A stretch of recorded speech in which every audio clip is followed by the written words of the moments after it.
Hello everyone, welcome to Hindi Rochak Kahaniyan channel.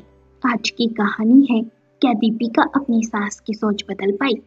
अगर आपको कहानी पसंद आए तो लाइक करें, शेयर करें और चैनल को सब्सक्राइब करें।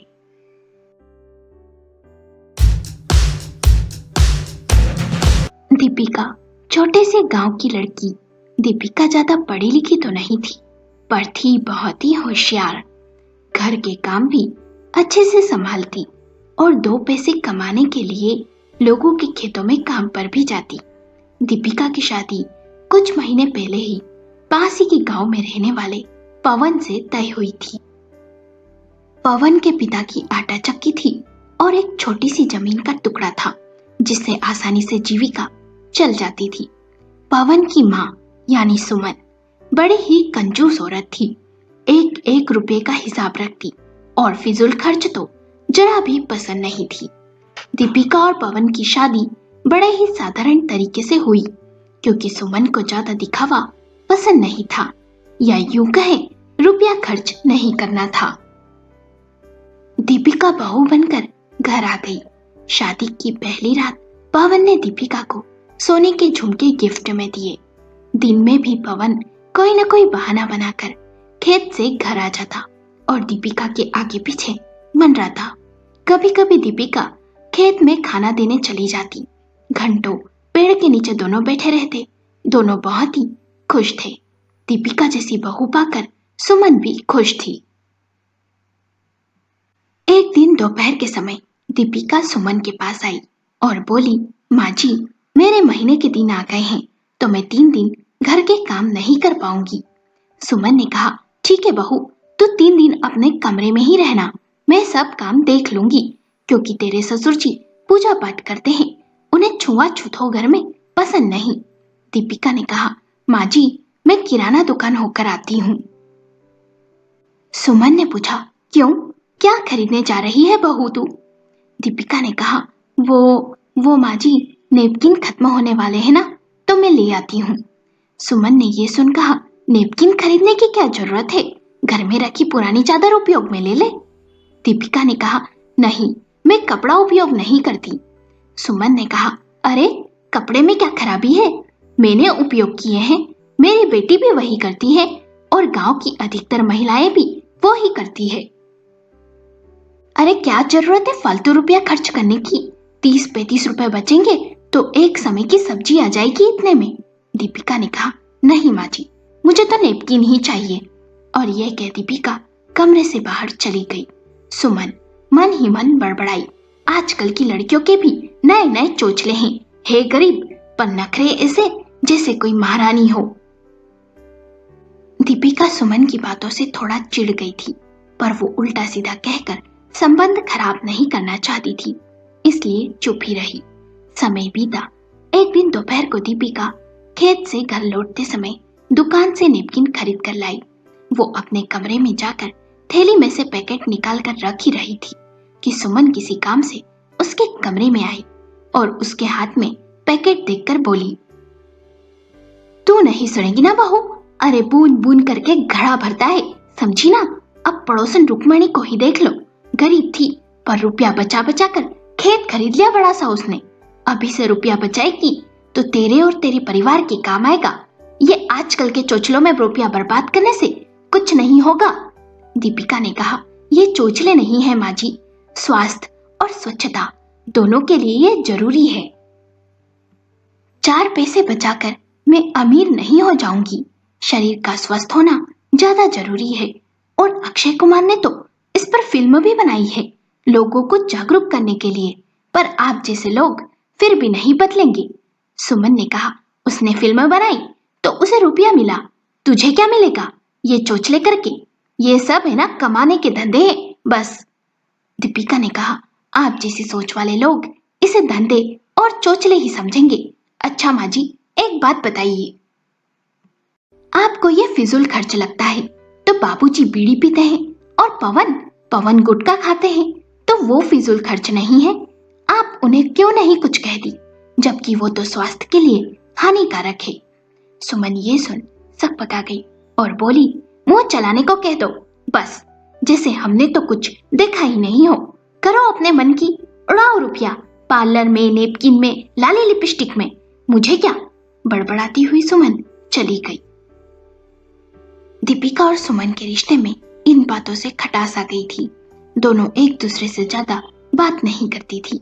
दीपिका ने ये बातें पवन को भी बताई तो पवन ने कहा, अरे माँ बड़ी कंजूस है, तुम उनकी बातों पर ध्यान मत दिया करो। उनकी तो आदत है टोका टोकी करने की। तुम्हें जो भी चाहिए मुझसे कहो, मैं ला दूंगा।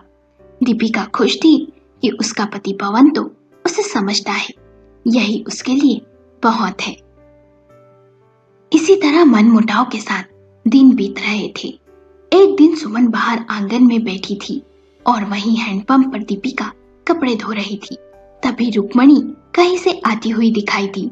सुमन ने रुक्मणी को देख आवाज दी, अरे ओ रुक्मणी बहन, आजकल खेत खलियान में इतना व्यस्त हो गई कि तुम तो दिखाई भी नहीं देती बाहर।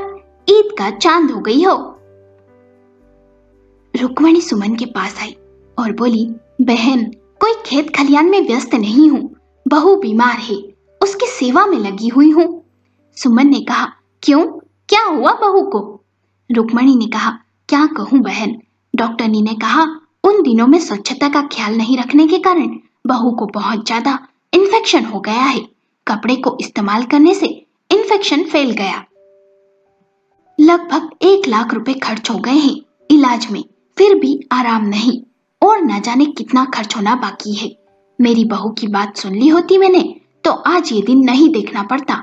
वो तो नेपकिन उपयोग करना चाहती थी, पर मैं पैसे का रोना रो रो कर उसे खरीदने से मना कर देती। अरे 4 पैसे बचाकर कौन सा तीर मार लिया मैंने। सुमन ने कहा, बहुत बुरा लगा रुक्मणी बहन सुनकर। तभी रुक्मणी के बेटे ने आवाज लगा दी और वो उठकर चली गई। रुक्मणी के जाते ही दीपिका सुमन के पास आई। उसने भी दोनों की बातें सुनी थी। दीपिका ने सुमन से कहा, देख लिया माँ जी, मैं कहती थी ना कि इन सबसे बीमारी होती है। हमें नेपकिन का उपयोग करना चाहिए, स्वच्छता का ख्याल रखना चाहिए। पर आपको तो मेरी बातें बुरी लगी। अरे 4 पैसे बचाकर जान से खिलवाड़ क्यों करना। ग्रामीण इलाकों और छोटे शहरों में महिलाएं अब भी कपड़े का इस्तेमाल करती है, जो अक्सर कई बार इस्तेमाल किया जाता है और इससे बीमारियां होती है। गांव की हर किशोरी महिलाओं को अपनी सेहत के प्रति जागरूक होना चाहिए, पर महिलाएं, लड़कियां इस विषय को लेकर खुलकर बातें ही नहीं करती। हर माँ को अपनी बेटी को महीने के दिनों के बारे में जानकारी देनी चाहिए।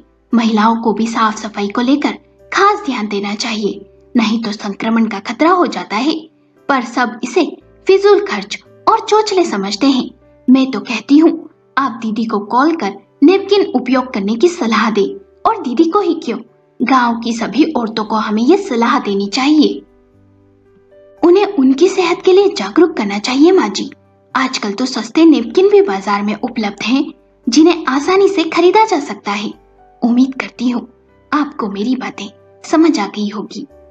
सुमन कुछ सोचती रही, फिर बोली, माफ कर दे बहू, मुझे ये सब बातें पता नहीं थी।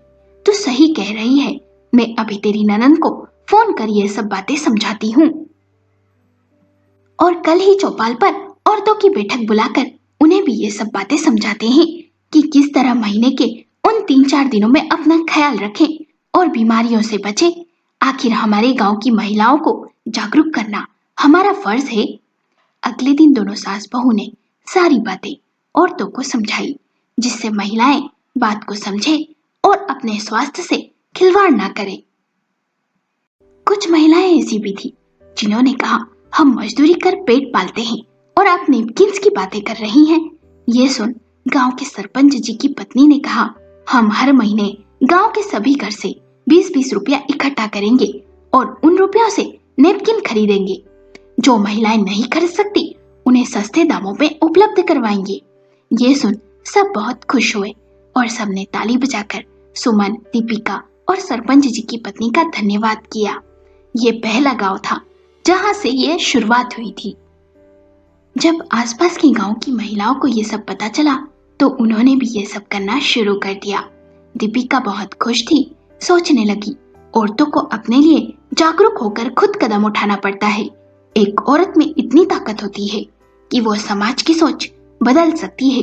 बस जरूरत है तो सिर्फ और सिर्फ उस एक कदम को उठाने की। आप सबसे मेरी एक छोटी सी रिक्वेस्ट है कि इस कहानी को ज्यादा से ज्यादा शेयर करें, जिससे महिलाओं में जागरूकता आए और उनकी सोच बदल सके। दोस्तों, आपको कहानी कैसी लगी हमें अपने विचार कमेंट करके बताएं। कहानी पसंद आई हो तो लाइक करें, शेयर करें और चैनल को सब्सक्राइब करें।